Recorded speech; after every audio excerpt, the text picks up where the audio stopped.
And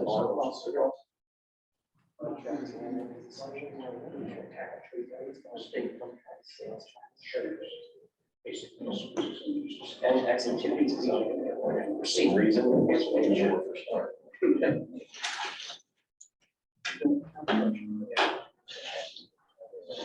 So when that comes, that. And we got it. All right, great. Good morning, everyone. I'm going to call this meeting to order. Welcome to the first regular quarterly board meeting of MRC for 2023. I want to thank you all for attending and welcome to our folks who are listening in online. Our first order of business is approval of the agenda. Do we have any adjustments, changes to the agenda that we need to make? Yeah, we will be conducting an executive session as shown on the agenda today. But after that executive session, we're not anticipating any actions by the board other than adjournment. Any other comments or changes? All right, seeing none, we'll consider the agenda approved.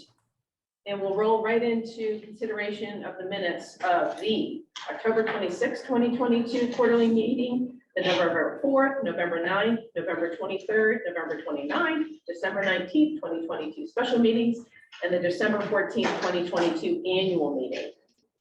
I move acceptance of those minutes. Second. I have a motion and a second. Do we have any comments or changes to those minutes? Does anybody would like to make? Sophie? On the minutes, there were a couple of changes. I'm sorry to be one of those folks. But the annual meeting, as much as I enjoyed texting with Jesse while I watched on Facebook, I was homesick and not participating. So you've got me as a participant in the annual meeting. I think that, because I was here, I think. And the previous meetings, I was first. So you probably, maybe that was wrong. So I wasn't here, so. And Kevin needs to be added, so he needs to be taken off in terms of physical. And I think that was, there was 1 PM that got missed, and I'm just not, so we just let it go. I did have actually some other changes on those annual meeting minutes, because I noticed on the second page, it sort of said you gave the treasurer's Yeah, I report. did. I wasn't there. So you didn't, so we just need to correct that. I also just wanted to point out that under the treasurer's annual report, it uses MWS before it defines MWS. It calls a stocking horse bid as STOCKING, a perennial favorite, as opposed to the stalking, STALKIN. But then I also saw that there was, under facility performance history, it talked about how the facility has not been operational since May of 2022. It's May of 2020. Since we're getting into details, my name is spelled wrong on each of them. That's a very important detail. It's a minor detail. I see it spelled wrong all the time, so. So I'll withdraw my motion if you withdraw your second and make another one. And I that think to means make it entertaining. we accept this, the minutes as just amended. Yeah. All right, so we will, any other comments or changes?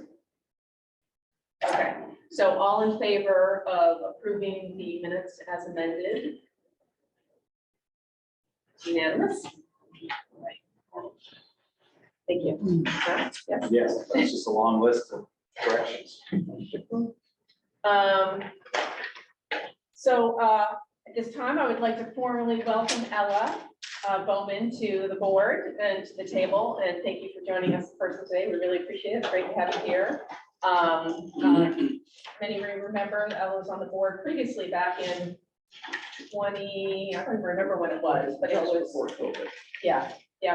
So she has some experience, and we welcome her back and look forward to her participation and enthusiasm for getting this facility off the ground and running. So thank you. And welcome back to Tony and to Bob for your next 3-year term. Looking forward to that.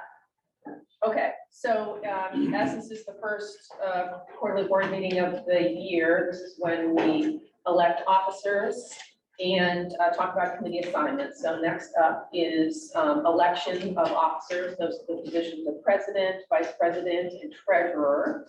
And then we'll also do our clerk appointment. But I would accept nominations from the floor. Tony?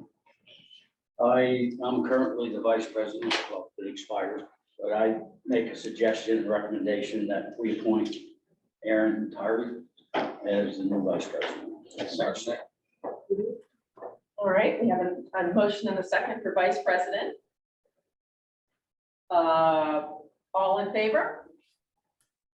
Okay, I'll make a motion that we appoint Aaron Basel as the president. Second that. I'll third. that's like, all right, we have a motion and a second. All in favor? Thank you. Make a motion that Sophie Wilson be elected as treasurer. Second. All right, motion and a second. All in favor? Excellent. Okay, and we do also have the position of clerk, or holder of the records. And that has been typically filled by Mike Carroll, our executive director. So move. Second. That was quick. Motion and a second to reappoint Mike as the clerk. MRC, all in favor? All righty, fantastic. Well, thank you very much, everyone, for your service, and Sophie, for your many years of excellent financial leadership as the treasurer. Appreciate that. Can I just take just a minute to recognize Tony? Thank you. Yeah, I remember Tony wasn't on the board for a while when we were trying to get membership for the plant and the new concept. And he worked harder than, quite frankly, some of the people on the board. And it was great to have him back. And then when he stepped up to be the vice president, and Tony and I have traveled places to visit members and always has time for MRC. And I hope that he will continue to have that time and help mentor the new board along as we go. So thanks. I know you're retired. I'm glad you came back. Thank you. Couple more weeks to be officially, the part-time gig's still going on. And then you be full-time MRC. Any pay raises? Yeah. 0 times. 0 times 0. Thank you, Sophie. All right, so next we have assignment of committees, and right now we have 3 committees. We have, well, actually, we have 4 committees. Okay, that's a committee list, 4 committees. We have the finance committee, the communications committee, and the waste flow committee. Sorry, 3 committees. You have a sheet for the proposals, and I just wanted folks to know that we are open to people changing their assignments or being added or deleted to committees, so we could certainly consider that. On the finance committee, the proposed assignments would be Sophie as our treasurer, myself, Bob Butler, Aaron Hootery, and Tony Smith. But we'd be open to folks, anybody else that wanted to be on it, and of course, everybody, all board members and the public are welcome to attend any of these meetings. They are public proceedings, so there's nothing preventing anyone from participating as they are able to. The folks that are formally on committees are expected to show up at meetings and participate actively, obviously, on those committees, so just keep that in mind. Any additions or deletions to the finance committee slate? Would anybody like to make? I guess I just have a question. Not to pick on Steve, but I'm gonna pick on Steve for a minute. Do you really prefer being on communications as opposed to waste flow? Is that truly your passion? I think I was just stuck there last Oh, all right. year. Well, I mean, there is no limit for the number of committees you can have, but I guess I just want to make sure we're aligning new people, because when we just kind of say you filled in with this person and stick you somewhere, is that really where you want to be? quite frankly, I don't know what either one does. Oh, would you So- like to learn a little bit about them? I mean, I'll be on anything you want, I don't care. I really don't. Does it make sense to kind of quickly recap what each of the committees? Yeah, absolutely. So Finance Committee, Sophie leads that, and you want to describe it about? So at the finance committee, we work with George and Mike to understand our finances, to look at our investments, to pay bills, to deal with known financial issues for the organization. And that has had an extremely wide scope at times and an extremely narrow scope at other times. Since Mike has taken over, staff does a lot of the heavy lifting, so we're not having to do things like send out RFPs, they bring us proposals and stuff like that. So we've been doing less of that and more of the, how are we gonna make the cash work? Does that make sense? The Communications Committee was sort of started as a way to improve our sharing of information with members and giving MRC and what we do as an organization a little bit more airtime, maybe helping people understand what it is that MRC does, what we do for members, and making sure that we're sharing that with our members clearly, effectively, in a way that they understand and sort of help see the value of what MRC does for them. So I'll just leave it at that. Has a lot of work to do. Lots of opportunity in that area, let's just say. Waste Flow Committee is pretty much just what it says. What we're moving into now, the big bullseye is this extended producer responsibility for packaging. I've attended 3 out of the 4 meetings. What it is big box Amazon, companies like that. When I open a box this big, there's a cardboard box in it this big with my pack of pens in it. This law was passed in July is going to assess fees to people to send us things in big boxes and try to get them to be a little more efficient and cost effective in what they're sending out in the boxes. The law was passed. It's confusing. I'm sitting in on that. That's confusing as heck. And then 3 of the 4 meetings I've attended, this is all brand new. And there are no foolish questions at these meetings. And there's 2 DEP reps there, and they're learning along with the rest of us as we're moving along. Because this money that will be, the fees assessed to producers will go into a pool managed by Augusta. And then doled out to the municipalities that choose to participate in the program so they can get reimbursed for the recycling efforts. And the hope is the volume gets reduced on this end, and these funds will help improve the recycling programs, maybe with infrastructure of the towns on this end. And the net is a reduction in materials that are up there afloat. So waste flow also would deal with flow into the plant once the plant is up and running, if there are issues there, things that you could do to divert material from having to come into the plant. This is where all of our desires to get into more recycling, more, diversion, reuse, reduction of material that enters the waste stream is kind of, that would all be you, right? Yes, and I think the biggest coup was when Mike realized that there was garbage from the southern part of the state headed north, garbage from the north headed south, and it was waving to each other on the interstate, and he arranged the swap, so we keep northerly in the north and southerly in the south. Yes, just like Sophie said about the finance committee, sometimes they're very active, sometimes less. Right. I think all committees are like that. When the plant was active, obviously, we were meeting constantly, we were on site constantly, we were very, very active. The transition to plant opening with even transportation issues and everything, we were constantly meeting and very active, and obviously since the plant's been shut, there's no waste flowing on the plant. Right. And so now the EPR thing is totally, that's the only thing we're really actively discussing now, that can change fast. So,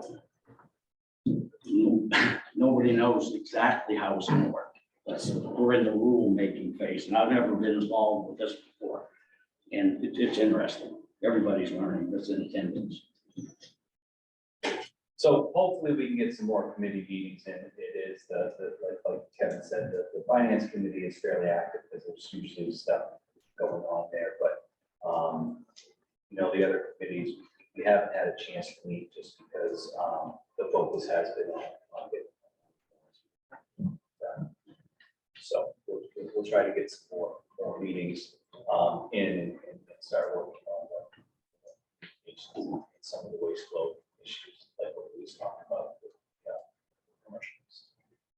So Mike, you, probably a year and a half ago, you had talked about putting together a wish list, so to speak, of like doing other things for towns. Where would that fall under if that should ever come to fruition? That's waste flow. Yeah. Yeah, all the operational kind of stuff. So, and I agree with Sophie because of your operations background, Steve. I believe that when you were elected, Irene and those are the committees Irene was on. So I believe you took Irene's place, and where that's two different backgrounds. So, I mean, if you're interested, I do highly recommend that you also be on the. Sure. I don't want to say that I want to be on every committee, but I do like the waste flow control committee, so if there's any way I can be added. I think that's like You took a the public words out works of my mouth. director's dream, Yeah, right? well, kind of makes a good fit. I was hoping to see you head of the meeting, plant that. That's your- yeah. Yes, thank you. Very much. All right. Within the CPR. Fine, do it, yeah. Does anybody else like to make any changes to their proposed assignments? Just to be clear, Aaron, do you want to stay on the other committees also? I can't. And what did you just say that Aaron told me? Did I miss? I was gonna try to plant that seed of Okay. him getting on the waste flow. Oh, okay. He just Okay, super. Okay, I have it all. thank you. All right, so we had a couple additions to the waste flow committee, but I didn't hear anybody wanted to get subtracted from any proposed assignments, so we'll go with that. I don't know if we approved that, but all in favor? do you mind just reading for the record who's on what? Sure. At this moment? So finance committee is Sophie, Karen, Bob, Aaron, and Tony. Communications committee is Karen, Melissa, Aaron, Steve, and Ella. And waste flow, the most popular, Kevin, Tony, Melissa, Ella, Bob, Aaron, and Steve. That's almost like the whole board. It It is. is, it's 8 out of No, 9. we're gonna sit down here, Sophie. You're me. You know, we're still, I bet we're still sliding in. We'll be the guests, right? With our town hats on, yeah. Okay, so do I have a motion to approve those assignments? So moved. Second. Motion on the second, all in favor? And I thank you in advance for your service and diligence. Let's see. We don't want to do that as part of the training. I can, I just want to remind you. Yeah, very important part. Okay. So that's, at this point, we'll move on. We'll get an update from our executive director, and everybody's anxious to hear about the status of the plans and our work with Revere. Mike's gonna sort of spearhead that, talk about a few other things going on in the committees. So we'll begin with regular MRC quarterly business, annual tonnages for 2022. Members total MSW tons for 2022 were 111,155 tons, including the commercial waste estimation of 23,500 tons. Last year's members total MSW for 2021 was 113,717 tons, which also includes the commercial waste estimate. That equates to 2,562 member tonnage decrease year over year. Bypass notice recently. Secondary bypass We have been in secondary bypass since November, which means about 2/3 of the MRC's members' waste has been going to Juniper Ridge and then swapped back to Crossroads landfill. We have been working closely with PERC, and once capacity and hotspots issues are resolved at PERC, we will work with them to start returning percentages of the waste to them rather than waiting for it to be an all-in-one scenario. In other words, we'll start giving them as they can take it through the capacity, some of the waste back, rather than just waiting for it all to go back.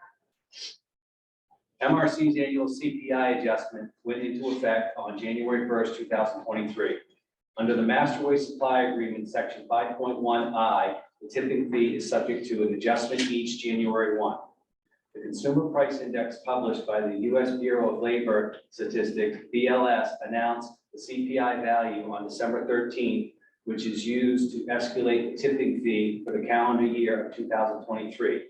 The values are archived on the BSL website. The tipping rate increases as follows. The tipping fee for 2023 for joining members that were charter municipalities is $82.69 per ton. The tipping fee in 2023 for joining members that were not charter municipalities is $84.90 per ton. We sent several communications out before the increase, which included a printed note on the last few invoices for 2022. This helped ensure that the members' accounting departments also have received notification of the increase.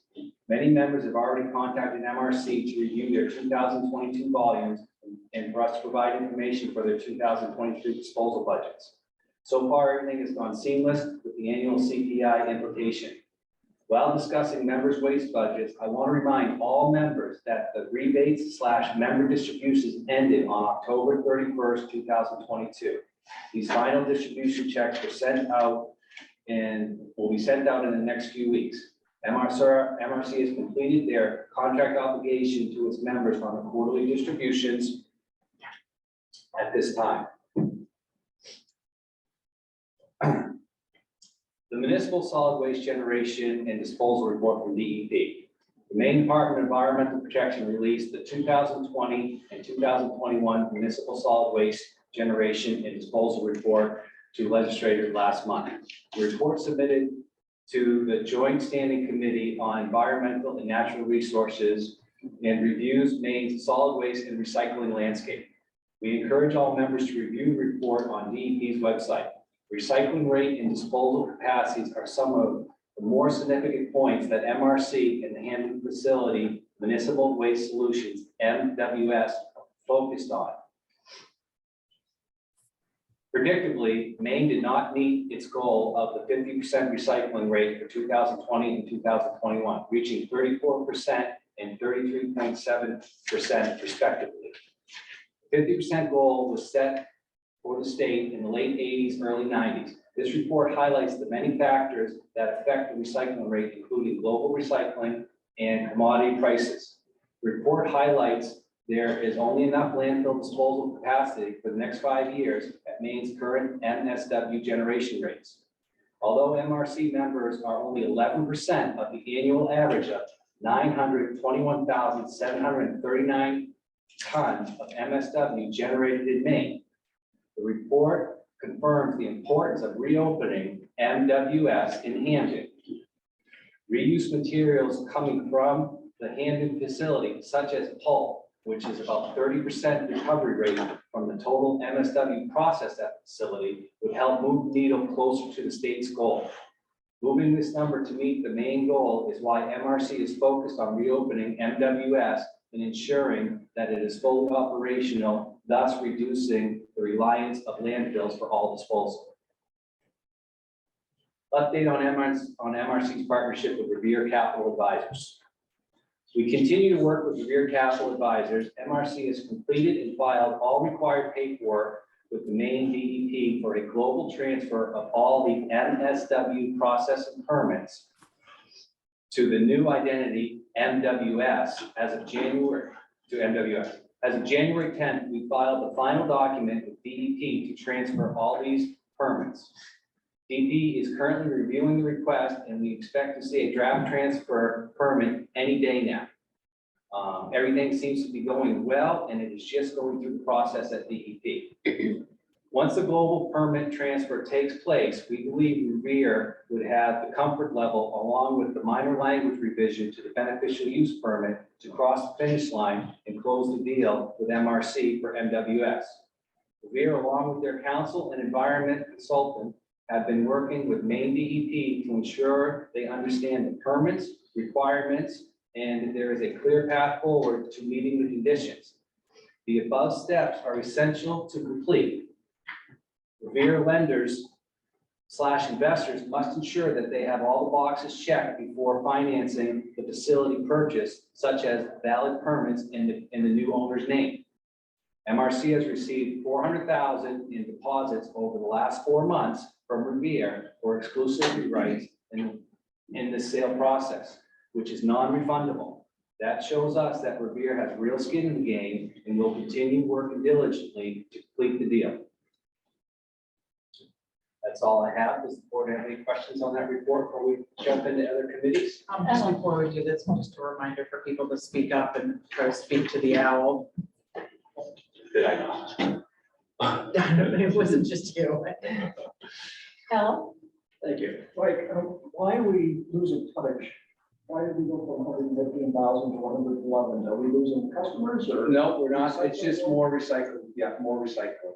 That's a big number. Yeah, we've been seeing it, last year, I think, I don't have last year's number, but, it's always within 1,000 or 2,000 tons. It's fluctuating. 2 years ago, there was a bump a year too, at least for us. Yeah. Compared to last year, Yeah. we were down 400 tons, which is a lot. I mean, at the peak of COVID, we did see it spike way up, you know, in 19 and in 20 and 21. So, but yeah, it fluctuates. So- And it sounds like a big number, but it's in out of 102,000 tons we originally signed, it's just, it's really, like, flags would go up if it was getting into 10s or 12s or 15s. But we watch it every month and we make sure that everything is going in there. And then also when we do the dues, we're doing it, we compare to what the members have for their committed tonnage and compare to what percent. I know the town vote was going like this. And I just assumed, I guess, that everybody was going like that. Sophie? So I think as a board, it's really important that we keep in mind the financial framework for the plant to be successful, but also that the way we structured previous agreements allowed for flexibility, because although waste is a commodity, the goal, which I think is not only the state hierarchy, but is the stated mission of the MRC, and why we went into the trying to look at new technology, was to not be in a position where we were demanding people create waste so that we can process it. I think ultimately, our goal, when I see 2,000 tons less, that means 2,000 tons less that the byproduct had to be landfill, or because of the state of the processing world right now, had to be landfilled. And I think as a board, we should be really encouraging people to divert material from the waste stream to reduce, reuse, recycle. And I would be happy if we had just enough to run a plant and no more. And we absolutely have time. Yeah, I think because of the diversion rates that this plant gets when it's running, you know, we used to have 184 members, and once you start seeing a 60 or 70% recycle rate coming out of the plant, I mean, we have 115 members, so even if the tons were to go down, I'm sure, so that we can meet the state's goal of 50%, we'll have some of those members that will be going back. But I think that's the way to operate the plant and make the plant work, as opposed to, you know, as communities, I hope our communities will be really excited to buy on when we have opportunities to further aggregate and divert material from entering the waste stream, which I think is what we want. I agree with Sophie about say if we flatline, the amount of garbage coming in, unless it increases, like Mike just pointed, some of the member towns that left us and get new customers. So that's more revenue. Aaron? Just not to belabor the point, but I think Michaela's question is valid because we want to make sure that we really are reducing. To your goal, because that's all our goals, to reduce that volume, and not that it's slipping away to smaller contractors who are hauling trash and not giving us credit for it. So we would rather see that come to us so that we can recycle and meet that goal. So I think we're all on the same page, all So- moving towards that same. target. I think it's important to say, because I don't want to get into the weeds of this, but as we talk about this, reducing is definitely the goal, is always going to go on. See, but we got to be careful. And the last thing I want is all of a sudden my phone ringing off the hook tomorrow saying, can we start composting? Yeah, right. I just think about the people who have not been as supportive of MRC, and one of the criticisms that has been pretty constant is, why are we creating an entity that needs more waste? And the argument back is, we're not. We wanted a scalable model exactly for the things that we've talked about. We need to have enough money to run it, but I do agree that the way to get that extra money is, there are lots of communities out there that are just going direct to landfill right now. Exactly. Yeah.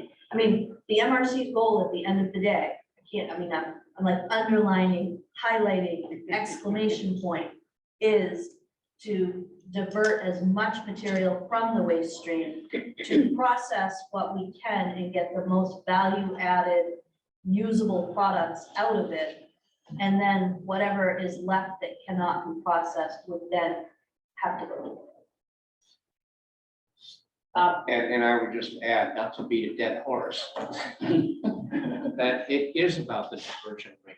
It's not about the tonnage that comes in, it's about what percentage of that tonnage gets back into the cyclical economy.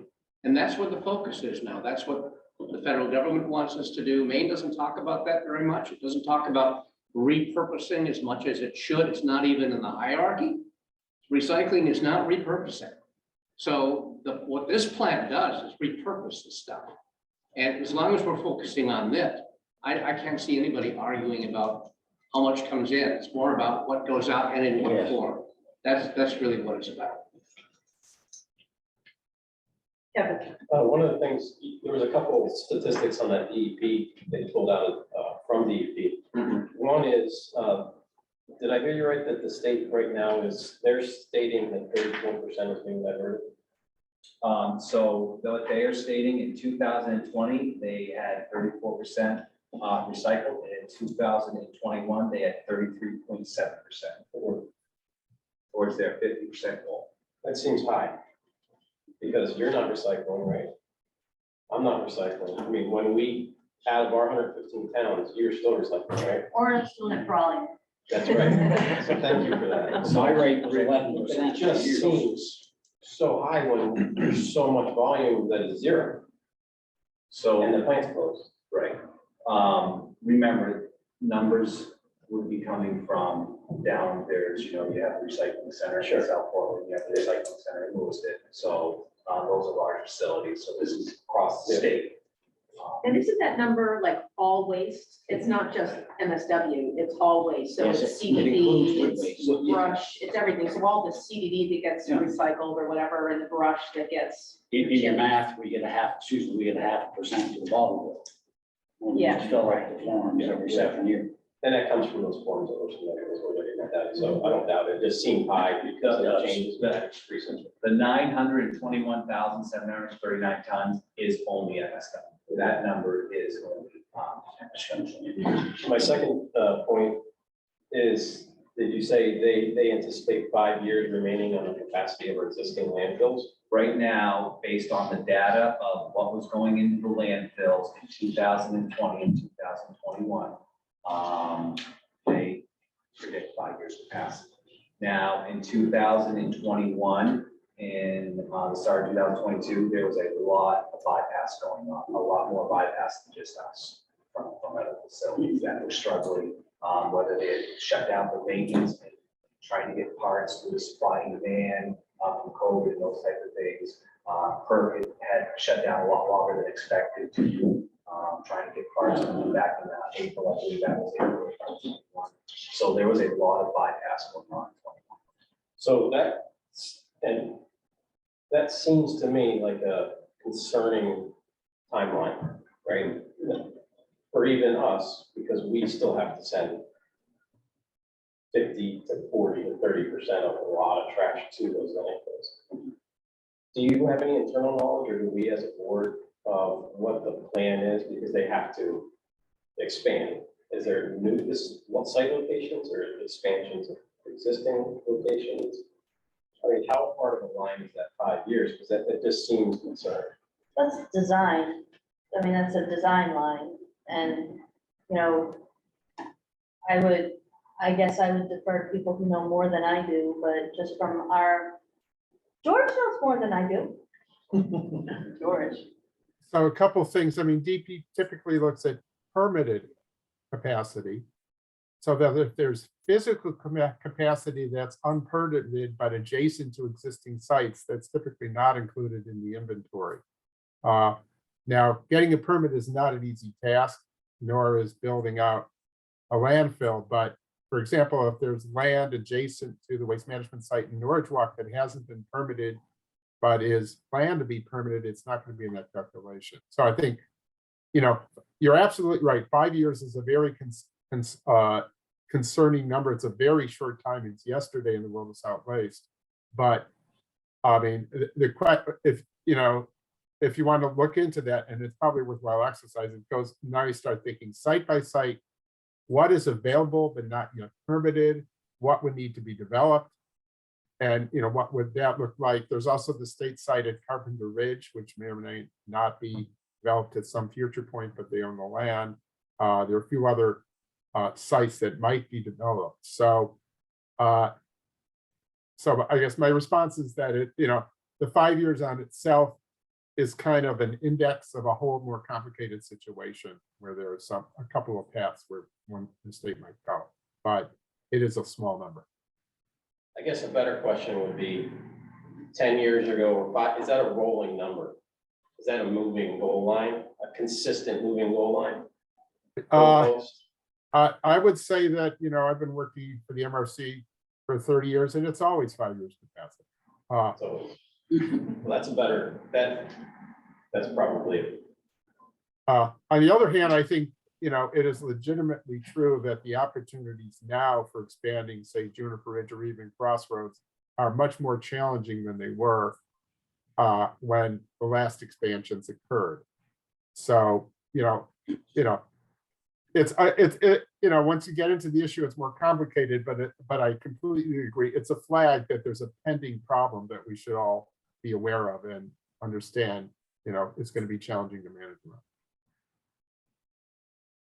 I appreciated Mike bringing up the findings of the report and particularly its relevance and the importance it places on getting the facility up and running here in this region and what it can help contribute to address that issue. I mean, we don't want to be talking about landfills. We want to be talking about diversion, So that's the goal. Any other questions? Any other questions? I did want to sort of follow up on your update on Revere, since I think the the question out there from folks is going to be, well, what's next? What's the plan? What's the timeline? And we have exclusivity that spans through to January 31st, but not beyond that. And they're not in a position to close by the 31st either. So that's part of what the board will be discussing in today's executive session about what terms we might have with Revere for continuation of working towards the closing. And at this point, we don't really have a defined timeline, is that pretty safe to say? But we're anticipating the likelihood of needing to meet again next week to be able to discuss something definitive for post January 31st. Yes, I think that the board will have to probably meet on Tuesday. I'm sorry for the short notice, but we'll have to see if we can make some time to have a Zoom meeting, special board meeting via Zoom, go into executive session. But yeah, I mean, so I've been in touch with DEP, and the first piece, the global transfer piece, remember, they just got the last piece that they needed on the 10th. And that is going through the process, and I think they're doing exactly what they need to do to get through the process, and we do hope to see that by the end of the month. It might be the first of the month. And then I did receive via email today the letter and the minor language revisions that Revere is looking for on the beneficial use permit. So that should be going today. That's a little bit more of a timely process, but that should all be going today. So I know that at least the global transfer was very important to Revere to proceed proposing.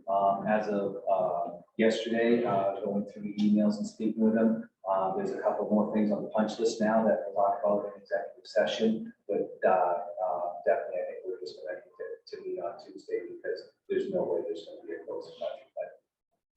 Yeah, you know, I mean, we've been pretty upfront with folks, and actually this time frame has been extended well beyond what we had originally anticipated. You know, what was the original closing designated for September and then moved subsequently. But, you know, MRC's funds are, you know, reducing, and we need to come up with a resolution in the very near future. So this cannot be pushed down the line much farther at all. So It's got to stop moving. that was not moving. You know, some risk may have to be taken, but it's got to get done. So we cannot push this out. All right, anything else from the board? Any other questions for Mike? Just for folks listening online, we do have a public comment session that will be opening up in a few more items just before you go into executive session. So in the meantime, if you have questions that come up that you'd like us to address or comments, you can use the Q&A or chat feature or something like that we'll look at. All right. So in other committee news, Karen, the MRC has been closely watching the activity. The MRC has been closely watching and actively participating in the DEP's extender producer responsibility, EPR. Tony has provided us with an update on that. Tony has been leading the charge on that. So thank you, Tony. We appreciate that. We appreciate the update. Also, Bob Butler and other board members have been working on submitting an application for funds under the Solid Waste Infrastructure and Recycling Grant Program, AKA SWIPR. Bob, I didn't know if we could just take a minute and give us a high-level overview of how that's coming and what that's about. And, Sure. Happy I'll to. take care of the other committees. Yeah, it's a mouthful for SWIPR, so Yeah. we'll just say SWIPR. The Congress has approved $275 million to be dispersed over 5 years in tranches of $55 million a year. So what we're applying for is part of that annual $55 million source. The grant, if we get it, would be awarded in October of this year. And we would use it for improving the front end and the back end of the plant. Problem is, we can't apply for the grant. The MRC can't apply for this series of grants. So we have to go through a municipal entity, which just happens to be on the committee, Bangor. They've, I think you've agreed that you can apply for this. I know you've submitted a notice of intent to do so. So we'll go through them. We'll be what's called a sub-recipient of this money. We're applying for $4 million. That's the most you can get. You can't get any more than that. And the other problem is that if we get the grant and we sold 95% of the plant to a for-profit entity, how do we get the money into the plant without lining their pockets? Because we don't want to do that. The money's for the plant. It's not for the owner of the plant. And the only way I can think of is for them to agree, and I would hope we would do this sooner rather than later, irrespective of whether they've signed on the dotted line, a commitment letter, a binding commitment letter to the effect that if they purchase the 95% ownership and the MRC coalition with Bangor gets the grant, that they will commit to selling shares of Municipal Waste Solutions to the MRC. That would dilute the ownership of the existing owners after the 95% sale. It would increase MRC's ownership percentage, but it would ensure that the money, which is restricted, you have to spend it on the plant, would go into MWS, yes, MWS, and be used for the purposes the grant expected it to be used for. So it's a tough grant. It's not a tough sell. Everything this plant does falls within, it checks every single box on the national recycling policy. I mean, it's a slam dunk what we're doing up here. The problem is the other stuff. Do we have disadvantaged communities in our group? Yeah, we have some. Identifying them and justifying them as being in that category isn't very easy. There are other things they require us to do in the grant documentation. So we're working on that. And my goal, I'm putting pressure on myself here, is to have the first draft of this thing done by the last day of January. So it can be reviewed and we get comments and input, because I know you're gonna have input on this thing to move it forward. The deadline is February 15th. And that's all I have to say at this point. Hello. Is Bangor going to be the recipient of this grant? Yes, So will the money be held in Bangor's accounts? and they would administer it too.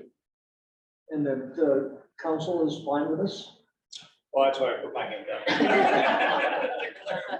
down. We're all hopeful. So first off, I just want to thank you. It's a huge amount of work that you've done, and just seeing what you've done to this point. So thank you very much, the amount of time that you put into this. Number two, I just wanted to clarify to your point, I do have to go before the infrastructure committee on February 7th and then the full council on February 13th to get final approval. I'm not anticipating that there would be, a problem with doing this, but I do have to go through the process. And if I could add one more thing, it's a reimbursement. So we have to spend the money to get the grant money drawdown. There'll be a cash flow issue on that one, but you do, if you followed your process and crossed your T's and dotted your I's and proven that you spent the money for the intended purpose, you get it back through the grant. What kind of turnaround? With EPA, I have absolutely no idea. If it were CDBG or some other entity, I'd say probably 30 days from the presentation of the invoice. But I'm not familiar with their process. I have no idea. The last time I worked with EPA, I want to say it was it's either monthly or quarterly. I mean, it wasn't like you'd spent everything. There were interim reports, lots of them. When is the grant deadline? February 15th. And when do you meet with your council? February 7th and February 13th. Okay. Well, at least the council might have a draft of the grant application, so that should be helpful. Next week, I need to write a draft memo to infrastructure committee, and we're gonna have a little more information before I throw that out there, but I'm not, again, we administer grants. Yeah. Because we're a regional entity, we do this on a regular basis. I'm not anticipating any issues, and if the circumstances change and the grant doesn't go through, there's no repercussions, you know what I mean? If we decide we can't use the grant or something like that, there's still, I just can't see how this is a bad thing for us. Well, please give our appreciation to Bangor for considering it, and hopefully, and Bob and Aaron both, thank you very much for working on this. I know it's not a small task. Thank you.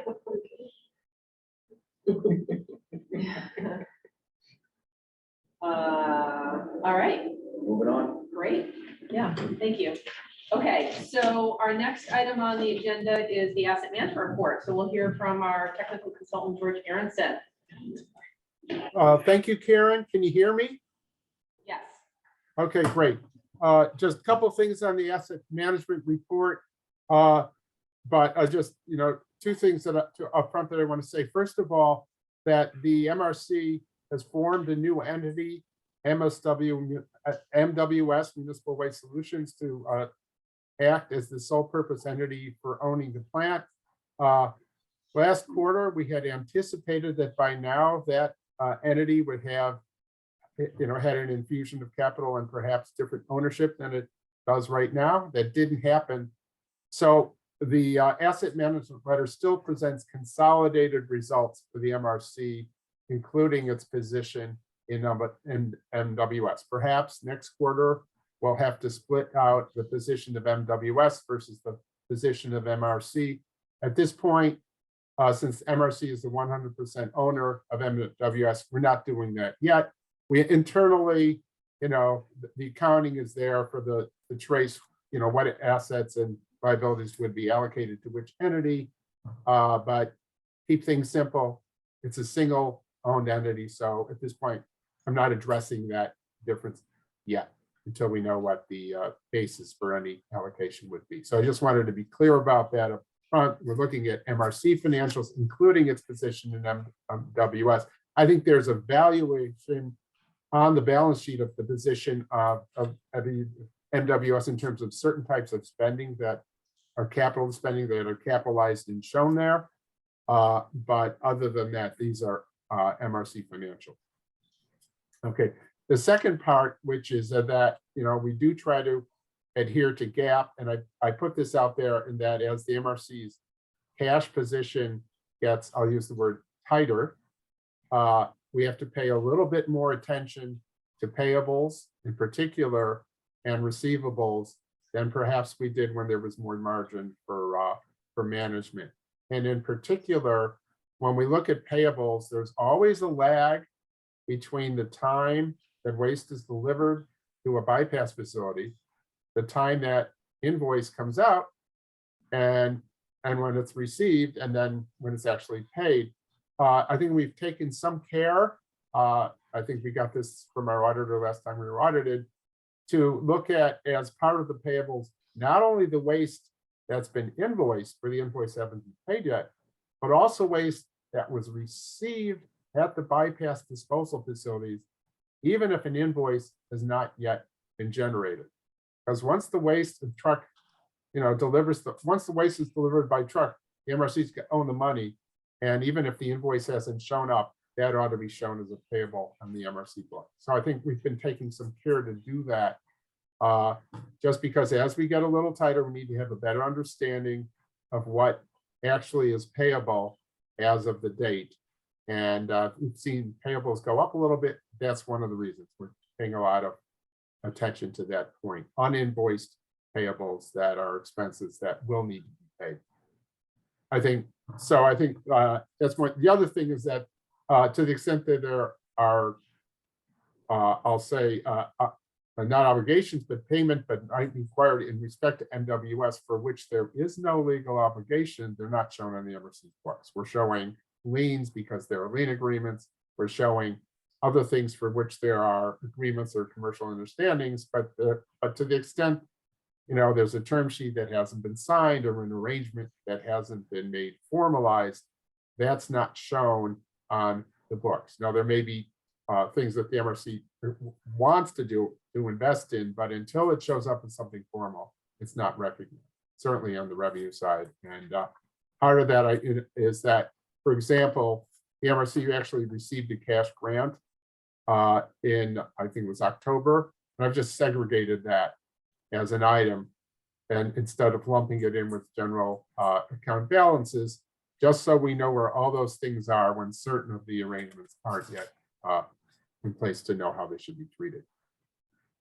So, I don't know if there's specific questions about that, but I just wanted to, since it is the end of the year, talk a little bit about the philosophy of how we do this, because it is important. And as we go through and for the public to understand how we do this. But, generally what the asset management letter is, it's quarterly reporting and then a balance sheet and statement of changes in position of all the MRC's accounts. So you can look up every bank balance as of the last day, at the end of the last day of the quarter, or the start of the first day of the quarter, look at what we think the receivables are, what the liabilities are, and then we come up with a net position. And then to get from A to B quarterly, we look at additions and deductions on the excess of additions over deductions. do adjustments to account for accrual versus cash items. And then we reconcile that with the change in net position. If we can come to the same number from two different ways, the books are balanced and we're ready to present, then of course, those are just management present representations. The auditor will come in and give their opinion, and sometimes they'll require different adjustments or different treatments. So that being said, I think the balance sheet shows the MRC resources. I'll just do this very quickly. The text has description of transactions, but we're looking at the D&D account, which is basically a cash account that is used for receiving and paying distributions and receiving certain amounts to do that. The main account used for transactions is the contingency account that's been used to receive tip fees and pay disposal costs during the bypass. It's also the account that's used to pay amounts to secure the facility's position going forward, utility bills, lien payments, etc. And then you also see on the balance sheet the investment, the acquisition cost of the facility. We're still valuing the facility at cost. The advances for expenses that might be capitalized, at least that's something of a judgment. As of January 1st, there was still $150,000 exclusivity payment that was being held in escrow. It was moved to another account after that date, but this is January 1st. And finally, we're showing the value of the site and infrastructure, again, at its book cost, net of what was transferred to the town of Hampton. As in any balance sheet, the appraised cost, if you went out and got an appraiser and said, what could you sell this land for? It's probably a different number than the book cost. But since we don't have an appraisal, we'll stick with the book cost for now. And if at some point the MRC decides it's worthwhile to have an appraisal, then we might, treat that differently. So again, key results. I think if you look at table 1, you see that the MRC's net position has been declining by about $500,000 or so. Well, it's been declining over the last few quarters from October to, and it should say, it says November 1st, 23, it should say January, so that's a typo. It's stabilized some, but it's down to net position of 3.8 or thereabouts 3,778 million. As of the start of the year, it was 4,248. So you see that there's been a decline of about $500,000 per quarter in recent quarters. And I think, which is a basis for looking forward. Again, you can see the additions and deductions. Table 3 shows, again, this was discussed earlier, October 22nd was the last of 36 months from November 1st, 2019, which is the commercial operation date that triggered the 36-month period of payments to the joining members under the joinder agreement. There was also discussion this shows only the October payment, and I understand that there's a question of the payments that might be deferred for a reimbursement of lost fees that the board will be taking up. For now, this is presented without those numbers for November and December. We can produce those numbers fairly easily with a couple of points and clicks if the board would like that. So I think that's the overview of the report and some of the points that went into it. At this point, I think there are a couple of recommendations. One is to make the distribution to the joining members. It's 36,074.24 just for October. The second is to defer the payments of the 13,145.45, which is the fee reimbursement for October. Again, the board, I understand, is taking under consideration November, December, and future treatment of that money. And then we've recommended, Michael and I have talked about how to manage cash flow. And we're looking at transferring, or the recommendations are to transfer $40,000 from within the tip fee stabilization fund to the D&D account in order to fund, the 36,000, and also to authorize transfer of an additional 25,000 from Tiffin stabilization to the contingency account to prepare for cash flow needs in the upcoming quarter. So those are the recommendations, and I'm happy to take questions. Thank you, George. That's a lot of information, and we really appreciate you being so diligent and attentive to the details, especially as our balances decline. So much appreciated. It gives me a lot of confidence knowing that you know where every dime is and belongs and gets allocated to, and Mike is following up right behind with his excellent record keeping. So we're in very good hands. So thank you. I would entertain a motion to accept the report and recommendations that George has made. So move. Second. Okay, we have a motion and a second. Are there any questions for George or follow-up on? I think Aaron has some follow-up on what George presented. Well, I think we need to go forward with this recommendation. I think that makes sense, but as a follow-up, I think probably it makes sense to talk to these waste flow control towns as a board or as a waste flow control committee, and just make sure that we're communicating with them and make sure we're all on the same page on how this is working and why the payments have stopped. Even if we defer this, that process came to an end. So just recommend that the waste flow control committee initiate discussions with the towns. Gotcha. Any other comments or questions? All right, all in favor to accept the report and the recommendations? Thank you. All right, the waste flow is on it and scheduling the meeting. Right there, okay. Once Good as- that- It's good as done. Once, and I don't know how many years my head hit, once. All right, thank you. Okay, thanks again, George. All right, moving on to the next item, which is the treasurer's report, which will include consideration of the budget for calendar year 2023. Sophie. Yeah, so we had a speed finance committee meeting at 9:30 this morning. Everybody received a copy of that packet via email. Ella, did you have a chance to see it? I didn't see I it. have one just for you. Okay. You need, but I haven't looked at it. So we did a few things. We reviewed the unaudited financial statements, which you actually have presented in two ways in your packet.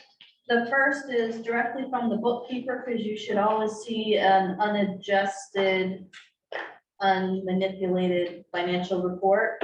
And also the one that the board seems to like the best is Mike's reconciled budget, where he takes the budget, any any budget adjustments we've done, and then the actual expenses that he has reconciled to the system.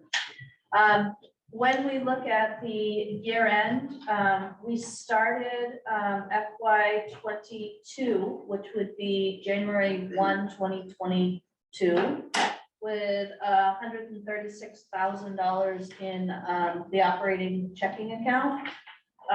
We brought in $521,422 worth of money. I would say revenue, but it's really hard to classify inter-agency transfers as revenue, but that's what we've done here. We had $605,299 worth of actual expenses, which was 95% of proposed expenses, 82% of proposed revenue use. So all in all, I know Mike did a really nice job managing the budget for us this year. It was not easy. The group looked at it, liked the colors, but didn't have any questions about the actual numbers.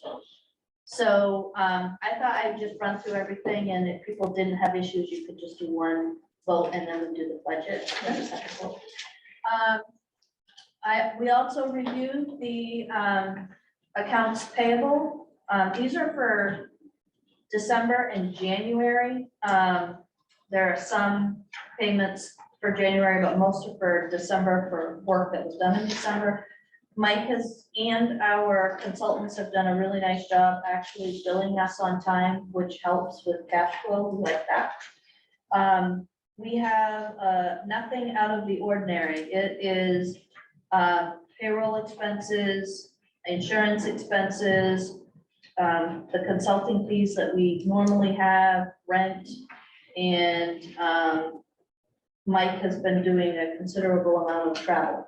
So outside of that, oh, and the cell phone, it is $24,138.99 that we are looking for approval to pay.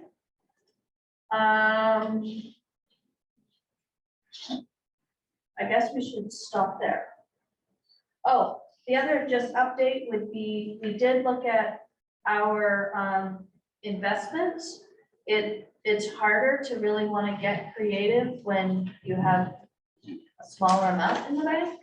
But Bob did make a really good suggestion around kind of looking at the bonds and trying to perhaps look at some individual instruments as opposed to funds and ladder them out short term. So we're gonna talk, Mike and I will talk with the investing, our consultant to make that happen. So that's what I have in terms of the meeting. We're gonna do the budget next as a standalone item.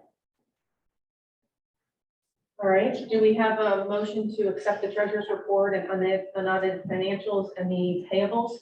So moved. Second. Motion on the second. Any questions for Sophie? All right, seeing none, all in favor? All right, moving on to the budget. All right, so Mike did a fabulous job getting budget ready for the annual meeting that happened in December. That budget A was actually presented to the group in December. And budget A has a typo in it. We're not gonna own municipal solid waste. We're gonna own municipal waste solutions. So budget A is as if MRC was just moving forward without a private partner. This is the budget that we are recommending the board approve today. It is $122,858 less than what we approved last year. With the lion's share of that reduction seen in revenue, with the transfer of funds, transfer of inter-funds, and a loss in revenue from the Hamden facility, a variety of things. And on the expense side, it is, there are increases in administration, some technical consulting and contingency. But those are more than offset by a decrease of almost $220,000 in the expenses that we anticipate MRC paying to secure the plant. Because those expenses will actually accrue to municipal solutions. Or there won't be those Or there won't expenses. be, but yeah. But what we budgeted, we budgeted 270,000 last year, we're budgeting 50,000. So the thought is, we adopt this budget because as of today, we are owners of Municipal Waste Solution, or the only owner in Municipal Waste Solution who owns the plant. If we are to sell it, there are expected both revenues and costs associated with that, which if you flip the page, turns into budget B, which is MRC partnership with a private entity. And that budget is an increase of $65,692 over last year, for a total of $703,550. So this would reflect management fees and other income streams that we are not currently receiving. Also, some increases, including if we were to have a private partner. Part of that deal includes having administrative support, so it would include hiring an individual. And the part I love the most, transferring $102,000 back to our funds the other way, which would be beautiful. But I don't think we can adopt that today. Thank you, Sophie. Any questions about that? Steve? Stupid question maybe, but, in the budget, how come it doesn't, you don't have to show revenue coming in from collecting money from the MSW, from the towns, and then paying it back out on the expense side? So we show that coming into MS to Municipal Waste Solutions and going out of that. It's a different fund. Yeah, it's a different fund. So we haven't transferred all of that formally to Municipal Waste Solutions, but we've opened up a separate fund. So we're not running it through the same fund within the Makes budget. sense. This is out of our operating account, and we have a contingency account that we do all the transaction of waste. So this budget that's in front of you right now is a proposal for what it will cost to operate and run MRC, Municipal Review Committee, as an organization versus what it will cost to run and operate Municipal Waste Solutions, which includes the Hampton facility. So that's kind of a separate set of books. It has its own, income and costs associated with it. But as Mike pointed out earlier, our tip fee revenue covers the cost of the tip fee. So it's not like we're anticipating, a negative, a liability on the Municipal Waste Solution side that will be owned by MRC at this point. So to your question, though, I mean, it's a really good point. And it is one of those where, if we transfer ownership, we've been like holding off because we're supposed to transfer ownership. But if we don't, we're gonna have to physically change and open a totally different entity. And I might add, you guys have already done the spade work on this, because you've included in the packet for the finance committee meeting a statement of activity, budget performance from January 2022 through the end of December 22. And that does show what it would look like, what it looked like in 2022 with MRC accepting revenues and paying out expenses for tipping. And it would be a wash, as Mike has pointed out, in 2023. So the real impact is zero. But if you wanted to see what it looked like in 2022, the information is there. And a good thing for all board members to keep an eye on, because that's an easy way to get a deficit very quickly without needing it. George wouldn't let that happen though, would you?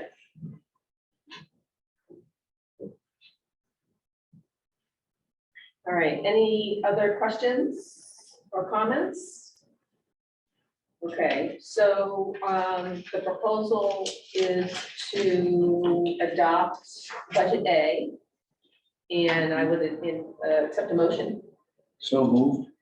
Second. Motion and second. All right, all in favor? Right. Excellent. All right, so that is bringing us up towards the end of the meeting here. I wanted to let folks know that, we do have a set of quarterly meetings established. I believe it's the fourth Wednesday of the month, the first month of each quarter. So the next one will be in April. April 26th. April 26th. And, again in July, and those other months. We are anticipating a meeting on, a special board meeting on Tuesday. Yes, so, as I mentioned, we'll be going into executive session discussing a few things, and one of them will be scheduling a special meeting for next week. We'll be sending out constant contact about that to let folks know. But before we move into executive session, we have our quarterly review of our extension letter regarding integral capabilities for performance testing. Can we go back Oh. to The board meeting? yeah, so we wanted to establish the board meetings, which are pretty historic, but Oh. on the packet, and I'm looking like this because I can't flip it. On the packet, thanks. We listed the finance committee meeting starting at 10:30. Had a little miscommunication at 9:30. Had a little miscommunication because last time we had a finance committee meeting, we didn't have very much to talk about. So I said, let's do a half hour. And I would love it if we could just list it as before the meeting. And if we've got a full plate, we'll do 9, and if it's a little, we'll do 9:30. Can we make that happen? And also just to let you know that the council chamber is free. Well, the MRC is booked in. Great. Works for us. Okay, so do we need to adopt those as our official meeting dates or? And the, No, okay. Thank you, Sophie. All right, so now moving on to our lovely perennial quarterly favorite. Extension letter regarding integral capabilities for performance test protocol. John will give us the 1-minute summary of what we're doing. And especially for Ella, I'm not sure whether you paid attention to previous meetings about what this is, but so this will be for you. So I'll try to be as brief, but hopefully as comprehensive as I can. So this extension request relates to the performance test protocol, which really springs out of the site lease. Back in October, November 2019 timeframe, that's when the Hamden facility went through a test protocol under the parameters set forth or came out of the site lease. Now, the test was passed. It was passed with some conditions related to what we call integral capabilities. And the idea was, as if the facility was operating, it would meet those conditions as it went forward. Obviously, the operations were suspended in May of 2020. So what the MRC has been doing is extending the date to meet those conditions, since the plant needs to be running to do that. The other reason it made sense to extend it was along the way, it's been unclear precisely who was going to acquire the facility, what would be the structure of that. Some of those answers have come to fruition over time. Clearly, Municipal Waste Solutions, which is owned by MRC, has acquired the facility. But it made sense to keep extending that because it related back to the site lease, which is one of the key agreements that holds contractually this whole framework together. So the recommendation has been on a quarterly basis, we revisit this just as a good check-in, to continue extending it until we get to the more definitive moment. A closing, in my expectation, whether it's a joint venture or some other financing event, will likely overtake or supersede these conditions. But nonetheless, in anticipation of that, it's still recommended to extend that to maintain that overall contractual structure. So in keeping with past, the recommendation would be to extend it to, I think, 2 days after the next quarterly meeting, which would be April 28th, 2023. The one difference which we did last time was because Municipal Waste Solutions is now the owner of the Hamden facility assets, and MRC is the sole member. As of the last, authorization to extend, there's been the authorization has been to have Mike, or the executive director, sign on behalf of MRC, and the president, Karen, who is the identified manager of Municipal Waste Solutions, to sign on behalf of MWS. So the suggested motion would be to authorize the executive director and on behalf of MRC, and similarly the president on behalf of Municipal Waste Solutions to extend, to execute an additional extension regarding the integral capabilities, again, related to the performance test protocol, same terms as the last extension, to and including April 28th, 2023. So move. Second.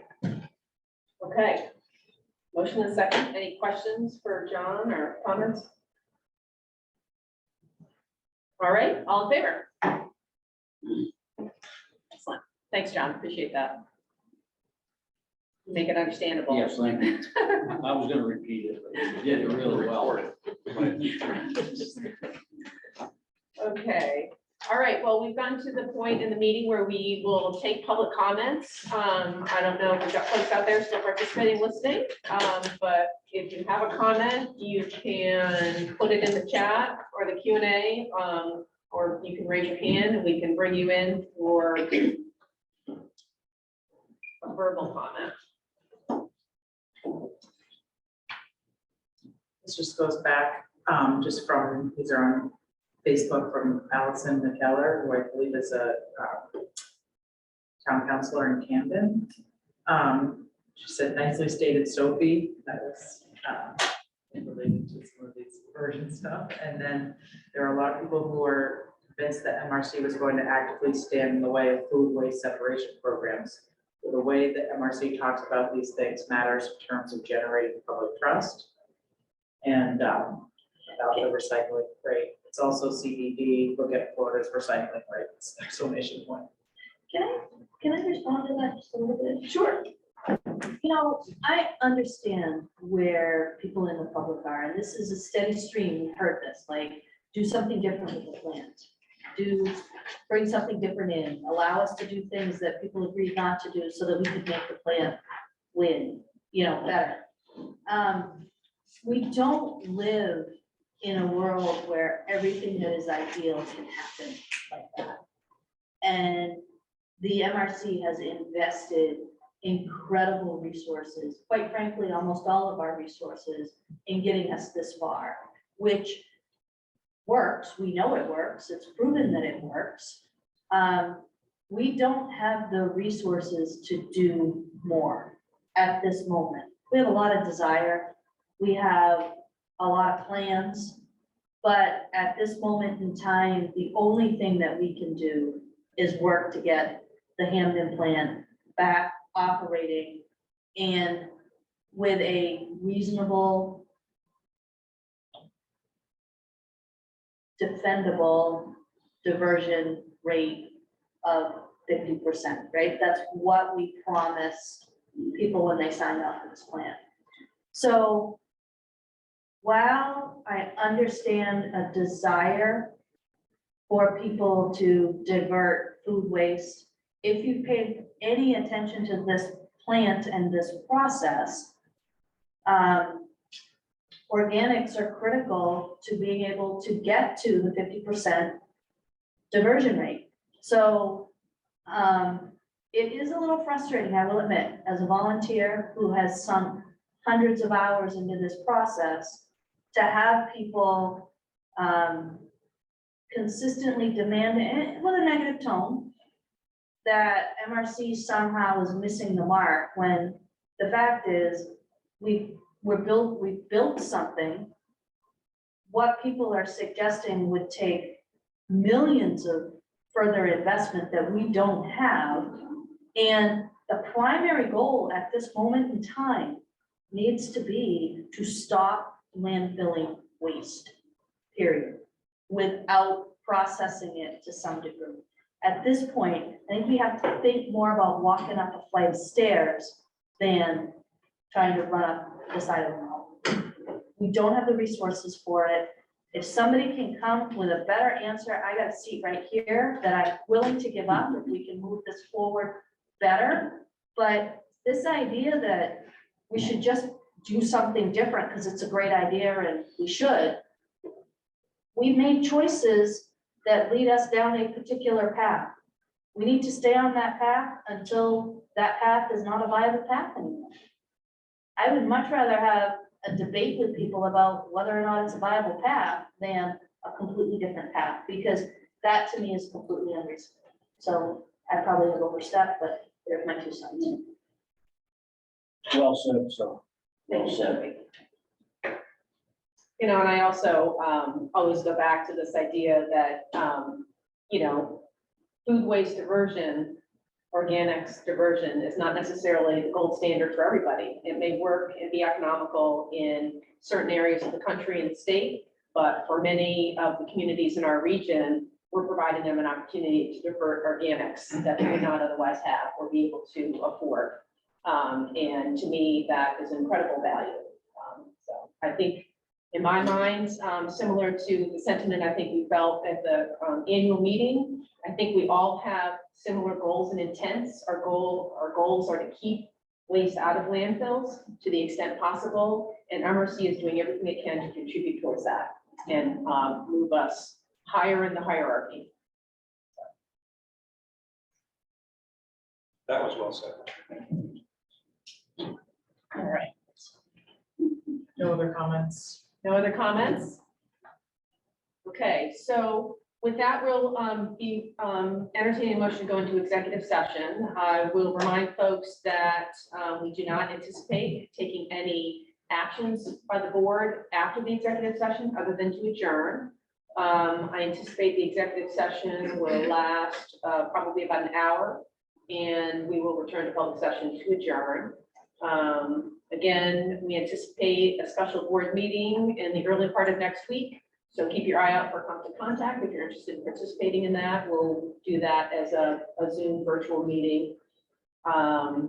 Anything else we want to share with folks before we go into executive session? Will we take a 5-minute break? Oh, yes. I think we maybe at least that. Okay, good. All right, well, I thank you to everybody participating online for participating today, and I would entertain a motion to go into executive session. I make that motion pursuant to MRS section 405(6)E to consult with our legal counsel. Second. All right, motion and a second, all in favor? All right, we're in executive